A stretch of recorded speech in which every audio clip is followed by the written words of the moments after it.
Yes, a very good evening to you, and you're very welcome to this Bank Holiday Monday edition of On the Ball here on WLR. It's myself, Gavin Whelan, with you between now and 7 this evening. Very shortly, Waterford hurling boss Liam Cahill, his post-match reaction to yesterday's defeat to Galway in Salt Hill. A scoring feast as Galway run out 8-point winners against the Daisha. We'll hear from Waterford ladies football boss Kieran Kern. Despite a brave and battling performance, Waterford lost out to Cork in the Farrfield Sunshine yesterday. We'll check in with Mark Phillips and look back at the Tramore Racing Festival from the weekend. A very successful two-day meeting, albeit behind closed doors. We'll hear from Waterford football captain Conor Murray ahead of Sunday's crucial Alliance Football League Division 4 promotion semi-final as Antrim roll into town. And we'll also look back at the other top sporting stories that dominated the weekend's action. The sun has gone in, the wind's still blowing, but it's favouring Galway, and the scoreboard favours Galway as well, with a final score there of 428 to 322. Or 323, of course, that last point over the bar. So 428 to 323. Overall, Shane, what would you think?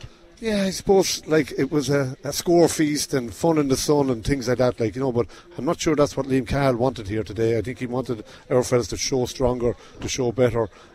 You look at the positives, you have to keep addressing them positive, and there was some great scores and great potential in Waterford, but I think we showed against Cork that we need to tighten up at the back, and I think that kind of stood out here again today. It was a little bit kind of too loose at the back.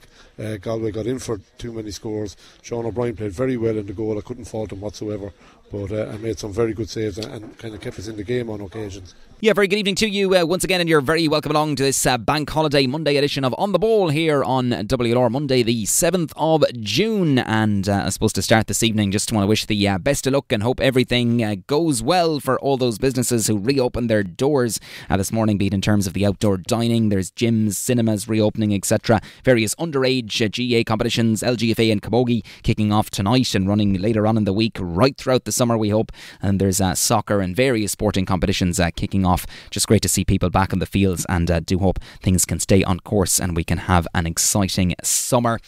Summer-like conditions in Salt Hill yesterday. A highly entertaining and high-scoring game as Galway got the better of Waterford in round 4 of the Alliance National Hurling League Division 1A. It ended Galway 4-28, Waterford 3-23. Jack Prendergast with an early goal for the Daisha, who looked razor sharp in the opening 15 minutes, but Galway hauling themselves back into the game with thanks to goals there from Adrian Toohey and a neat finish from Joe Canning, who looked really sharp. Waterford though responded. A great improvisation in the finish from Shane Bennett, who his drop shot hit the back of the net past Aina Murphy. Waterford in control, are looking good to take the lead into half time before Brian Concannon struck on the stroke of half time to put Galway in front. They led 3-13 to 2-12 at the break, and it was to prove to be a lead they wouldn't relinquish.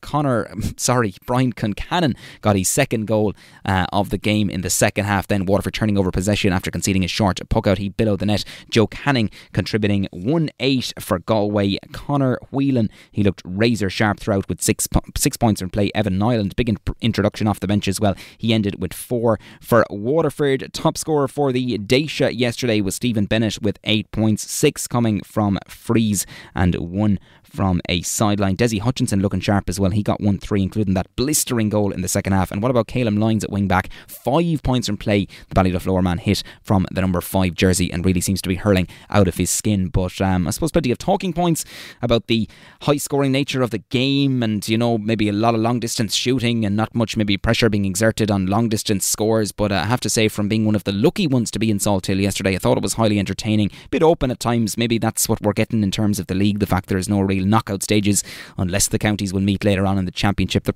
probably was a bit of that yesterday, especially as the game petered out. But Waterford succumbing to Galway yesterday. Once again, the full-time score 4-28 to Galway, 3-23 to Waterford. And we're going to take the post-match reaction from the Waterford hurling boss Liam Cahill, who spoke to the media afterwards, and I put the first question to him for his immediate thoughts on yesterday's 8-point defeat in Salt Hill. Yeah, I think Galway obviously were well good for their 8-point victory, without a doubt. I thought maybe 10-12 minutes before half time Galway really hurted us, and they got a real stronghold on the game from then on, and created a lot of movement up front, which we didn't seem to be able to have the wherewithal or the know-it-all and maybe the legs at times to go with it. So yeah, good learning for us today now, and again, it's good to learn it now than 3 weeks' time. Yeah, would that be a concern, Liam, conceding those 4 goals, especially maybe the manner to win the second half where you turned over possession? Yeah, absolutely. They're big hits. Giving away a green flag is one thing, but when you give it away in that kind of manner, it absolutely saps the energy out of you. So again, it's only stuff we can work on in the field and go back and try and fix it, as I said, and that's our objective. We're always a work in progress here, and it's been a great league for us to date with what we're learning. Of course, you must have been delighted with the start, though, Jack Prendergast, with that early goal. You seemed really sharp, Liam, in the opening maybe 15 minutes.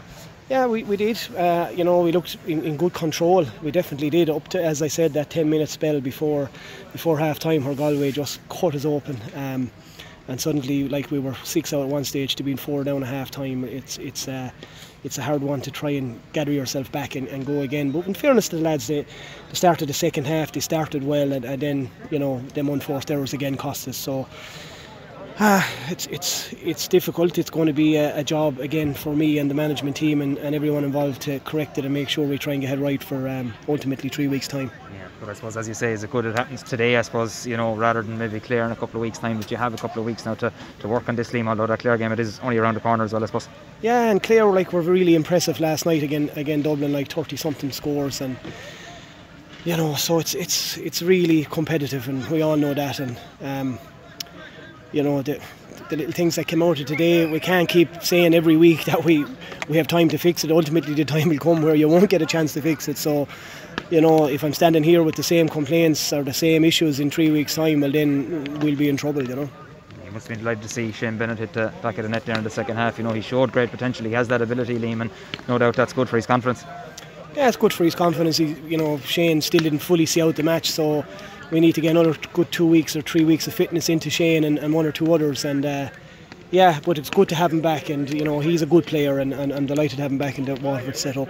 Yeah, Desi Hutchinson looks sharp, just to say he's a top of the ground summer championship will suit players like that, so if given good quality ball, I suppose you're hoping he can carry that form into the championship, although some would say it was a pretty loose game there today as well at times. It was a bit loose definitely towards the end, but still Desi created a lot of movement up front, and he looked sharp on it, and more of an inside forward you can ask than that, and Desi, given the correct supply, he's as good a forward as out there, so I'm delighted he's coming into a bit of form. Yeah. Final round now, how will you approach the visit of Tipperary, Liam, to Welsh Park next Sunday?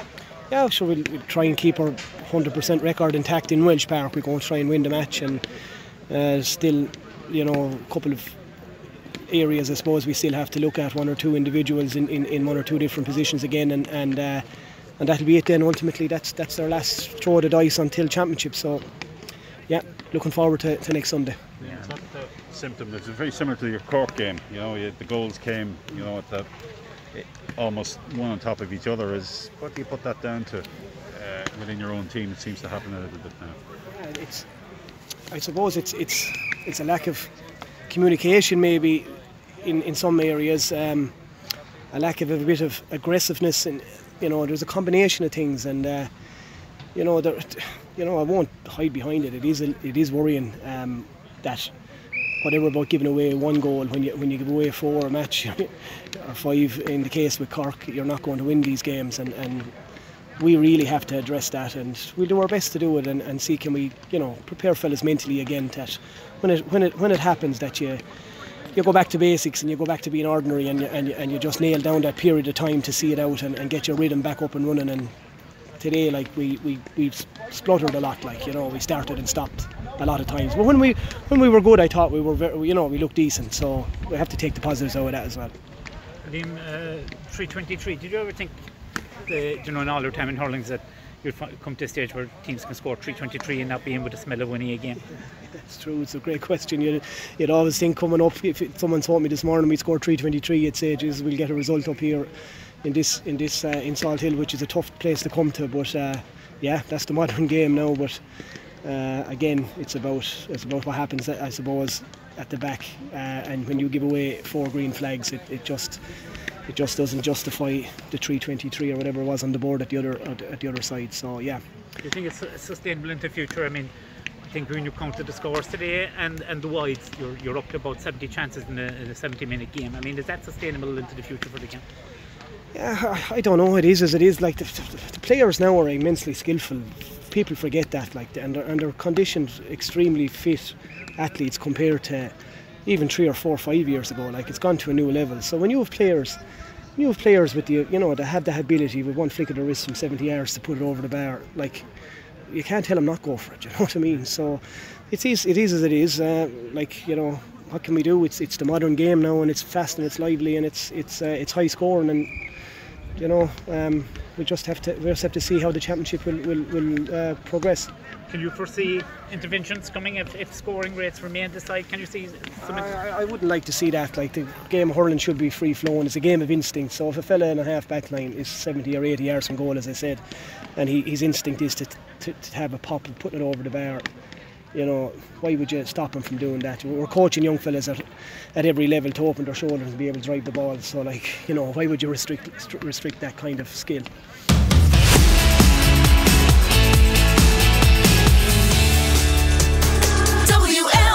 Yeah, thanks indeed to Waterford boss Liam Cahill for that post-match chat in the Salt Hill sunshine yesterday evening. Galway defeating Waterford. It's the 5th and final round of the Alliance Hurling League this weekend, and Waterford welcome Tipperary to Walsh Park for a 1:45 throw-in on Sunday afternoon. Liam Cahill going up against his native county and his former teammate in Liam Sheedy. We'll have it live in WLR as well Sunday afternoon, thanks to George Corbett, Skoda, Kieran O'Connor and Dan Shanahan will be on the air from 1:30 in plenty time for the 1:45 p.m. throw-in. So yeah, should be pretty intriguing. Potentially then, of course, Waterford, if they get over Clare in that Munster quarter-final, will be facing Tipperary in the Munster semi-final perhaps later on in the summer. So it'll be very, very interesting to see the approach of both counties in the lead-up to Sunday's 5th round clash. But no doubt they'll both be going and trying to get things out of it and shoots out of it ahead of the championship, which kicks off on the 27th of June. Of course, Waterford and Clare in that Munster quarter-final in Semple Stadium, 3:30 that day, and we'll have it live for you on WNR. But just going to play you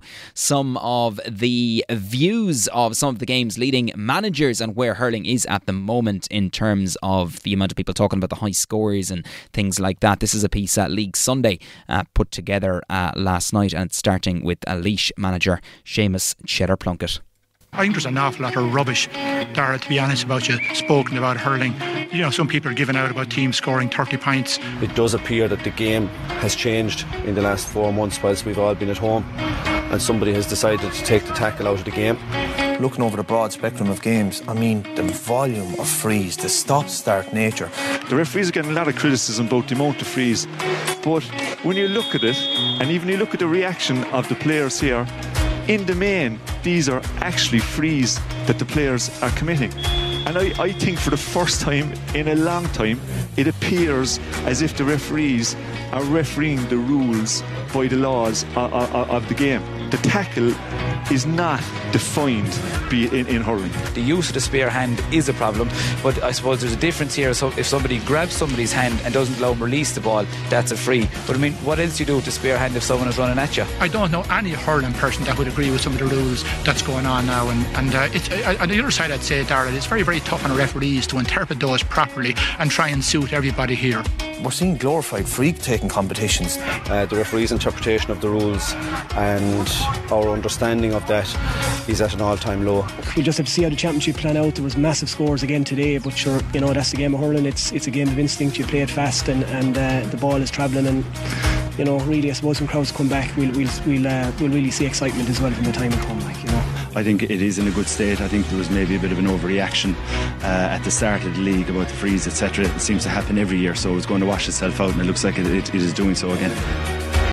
Yeah, very interesting thoughts there. Various managers, including Liam Cahill in there, and of course Shane O'Neill, the Galway manager, was the last voice you heard there, and some of the Sunday game team there, Donald Cusack, Jackie Turrell, and who else was in there? Trying to think who else was in there. Shane Dowding, of course, the former Limerick star as well. So yeah, really, really interesting indeed. Elsewhere over the course of the weekend in the Alliance Hurling League, no doubt the standout result was that thrilling draw in Corrigan Park, Belfast on Saturday afternoon. Keelan Malloy with a late point as Antrim secured their Division 1 hurling status for next season. Antrim 121, Wexford 218. Davy Fitzgerald sent to the stand for the Slaney-siders in that one. Clare putting up a big score. Tony Kelly shooting 20 points in their 34 points to 223 win over Dublin at Parnell Park on Saturday afternoon. Yesterday, Kilkenny securing top spot. They can't be caught in Division 1B in top spot, that is, after a 129 to 22 points defeat of Laois at UPMC Nolan Park.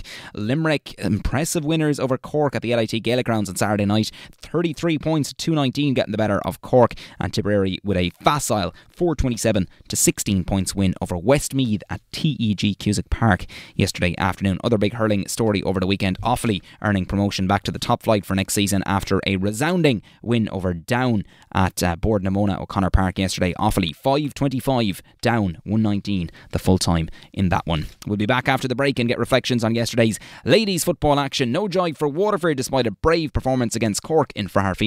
We'll get the thoughts of Dacia manager Kieran Kern, and we'll also start our build up to Waterford's Division 4 promotion semi-final in the Alliance Football League next weekend.